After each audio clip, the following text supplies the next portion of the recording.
এবার সেই মুহাম্মাদের পরিচয়টা কি?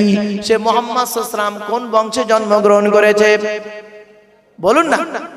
কুরাইশ বংশে। কুরাইশটাকে মুহাম্মাদের বাপের নাম আব্দুল্লাহ, আব্দুল্লাহর বাপের নাম আব্দুল মুত্তালিব, আব্দুল মুত্তালিবের বাপের নাম আব্দে মান্নাফ, আব্দে মান্নাফের বাপের নাম হাশেম, হাশেমের বাপের নাম কুসাই, কুসাইয়ের বাপের নাম কিলাব, কিলাবের বাপের নাম মুররা, মুরার বাপের নাম লুবাই, লুবাইয়ের বাপের নাম কাব, কাবের বাপের নাম গালিব, গালিবের বাপের নাম ফিগির, ফিগির থেকে কুরাইশ বংশ এসেছে।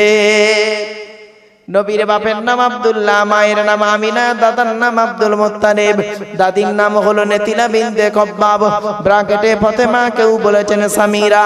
নবীর নানার নাম হলো আব্দুল ওয়াহাব জুহরি, নবীর নানির নাম হলো বারিরা বাবাররা, নবীর দুধমার নাম হলো হালিমা, নবীর দুধ বাপের নাম হলো হারেস, নবীর দুধ ভাইয়ের নাম আব্দুল্লাহ, নবীর বাপের নাম আব্দুল্লাহ, নবীর দুধ ভাইয়ের নাম আব্দুল্লাহ, দুটো যেন এক করে ফেলবেন না। নবীর জন্ম 570 খ্রিস্টাব্দে, ইংরেজি কি মাস ছিল?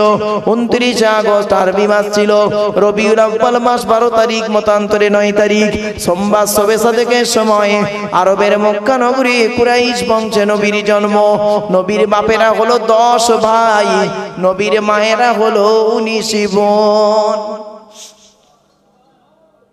আর আবু জেহেলকে নবীর চাচা কোনোদিন বলবেন না। আবু জাহাল নবীর চাচা নয়, নবীর 9টা চাচা, একটারও নাম আবু জাহাল নয়। আবু জাহাল অন্য বংশের, অন্য জায়গায়। খবরদার নবীর চাচা আবু জাহাল কেউ বলবেন না, মনে রাখবেন।